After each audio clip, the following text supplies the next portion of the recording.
Contoh kasus, Tuan A, 23 tahun mengalami kecelakaan sepeda motor berkecepatan tinggi hingga dahi depannya terbentur tiang listrik, lalu terbentur aspal. Pasien tidak sadar sampai 4 jam kemudian tiba di RS, lalu pasien sadar namun mengalami perubahan perilaku. Pasien menjadi sering marah, sebelumnya dikenal penyabar, apati. Mengucapkan kata-kata kotor, bak dan bab sembarangan, tidak dapat ditahan, tiba-tiba ingin berbuat seks dengan perempuan di dekatnya saat perawatan. Serta lupa kejadian sebelum dan sesudah kecelakaan. Pasien juga mengalami perdarahan hidung dan telinga. 3 hari perawatan tampak mulut mencong ke kiri, kerutan dahi kanan berkurang, dan kelopak mata kanan lebih tampak terbuka. Pada pemeriksaan fisik didapatkan tanda vital normal, jejas trauma di dahi depan dan wajah serta di temporal kanan. Tes halo positif pada darah yang keluar dari hidung dan telinga, serta adanya battle sign dan Brill hematoma. Pasien juga mengalami paresis sisi kanan pada M. levator sulci nasolabialis, M. frontalis, M. orbicularis oculi, dan M. orbicularis oris dengan skala Haus-Bregman 3. Belum ada hasil pemeriksaan lab dan radiologi. Gejala dan tanda klinis yang terkait bidang neurologi adalah 1. Riwayat pingsan pasca awitan trauma kepala 4 jam.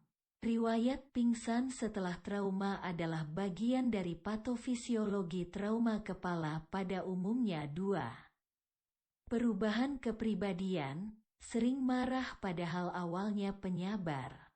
3. Mengucapkan kata-kata kotor. 4. Disinhibisi sosial termasuk disinhibisi terhadap bab, bak, dan seksual.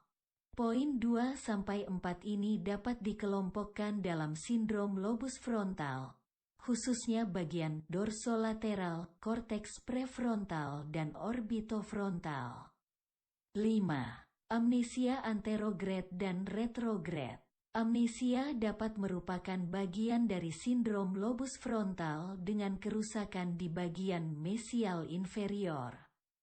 Namun karena mempertimbangkan kemungkinan lainnya, lebih baik amnesia ini dipisahkan dari sindrom lobus frontal, kecuali klinisi sudah berkeyakinan dari pemeriksaan lanjutan bahwa hal itu akibat sindrom lobus frontal. 6.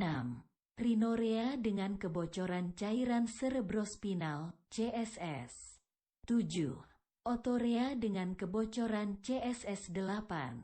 Batil sign 9.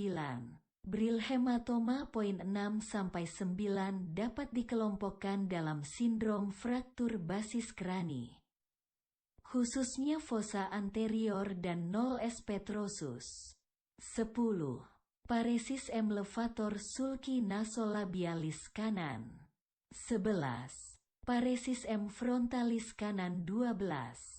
Paresis M. orbicularis oculi kanan. 13. Paresis M. orbicularis oris kanan. Poin 10-13 ini dapat dikelompokkan dalam sindrom paresis enfil perifer, sehingga cukup dituliskan dalam diagnosis klinis sebagai paresis N7 perifer kanan. Meskipun paresis N7 perifer kanan yang terjadi dapat merupakan bagian dari sindrom fraktur basis krani di atas yang berhubungan dengan fraktur os petrosus, namun karena sangat mungkin ada detopis segmen N facialis lain, selanjutnya akan dilakukan pemeriksaan fisik dan penunjang memastikan topis segmen N7 ini. Maka lebih baik dipisah dituliskan paresis N7 perifer kanan traumatik ini dari sindrom fraktur basis krani os petrosus. Kecuali pemeriksa akademisi sudah berkeyakinan dari pemeriksaan lanjutan bahwa memang yang paling tepat menjelaskan amnesia pada pasien adalah semata-mata terkait fraktur os petrosus.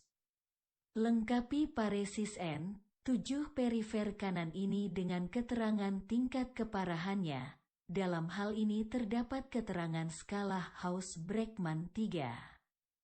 Maka menuliskan 4 dimensi diagnosis pada pasien ini yang baik adalah sebagai berikut. 1. Diagnosis klinis, sindrom lobus frontal, amnesia anterograde dan retrograde, sindrom fraktur basis krani. Paresis NVII kanan perifer traumatik Haus-Bregman 3. Lebih baik dari hanya dituliskan tanpa keterangan tingkat keparahan penyakit. 2. Diagnosis topis, korteks dorsolateral prefrontal. Korteks orbitofrontal, lebih spesifik dari hanya dituliskan lobus frontal, akan lebih baik basis krani fossa anterior dan os petrosus, lebih spesifik dari hanya dituliskan basis krani. Akan lebih baik NVII kanan, sementara tak mengapa menuliskan N7 kanan saja. Setelah pemeriksaan penunjang perlu disempurnakan menjadi segmen manakah dari NVII yang terkena intrakranial, meatal, labirintin, timpanik, mastoid, atau ekstratemporal. 3. Diagnosis patologi, kemungkinan sebelum adanya pemeriksaan penunjang adalah kontusio, tidak mungkin komosio. Aksonal injury, baik di lobus frontal maupun N7, dan fraktur, untuk area basis krani. 4. Diagnosis etiologi, trauma.